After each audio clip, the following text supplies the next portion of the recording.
சிறகடிக்க ஆசை சரியில்லை. டுடே எபிசோடில் ரோகிணி வாயாலேயே கிருஷி தான் தன்னுடைய மகன்னு சொல்லி எல்லாருக்கிட்டேயும் சொல்லிடுறாங்க.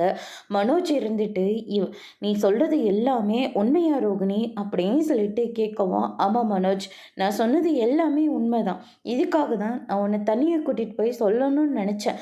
ஆனால் அதுக்கான சந்தர்ப்பத்தை இங்கே யாருமே எனக்காக கொடுக்கவே இல்லை. அதனால தான் இப்போ நானாகவே உண்மையை சொல்லிட்டேன். என்னை பற்றி முத்து எப்படி தப்பாக பேசலாம் அப்படின்னு சொல்லிட்டு ரோகிணி சொல்லிடுறாங்க. அதுக்கு அடுத்துதான் அண்ணாமலை இருந்துட்டு, ஏற்கனவே உங்ககிட்ட நாங்கள் என்ன சொன்னோம், இன்னும் ஏதாவது உண்மையை மறைச்சி வச்சிருக்கியா? அப்படி ஏதாவது இருந்தால் முதலே சொல்லிடு. அப்படி இல்லாட்டி தீபாதாரணையில் சத்தியம் பண்ணணும்னு சொல்லி உன்னை அன்னைக்கே வான் பண்ணிச்சில்ல, மறுபடியும் எதுக்காக இவ்வளோ பெரிய உண்மையை மறைச்சி வச்சிருக்க அப்படின்னு சொல்லிட்டு அண்ணாமலை சொல்லிக்கிட்டு இருக்கவும், விஜயா இருந்துட்டு, இவகிட்ட என்னங்க நீங்கள் போய் நிதானமாக பேசிக்கிட்டு இருக்கீங்க?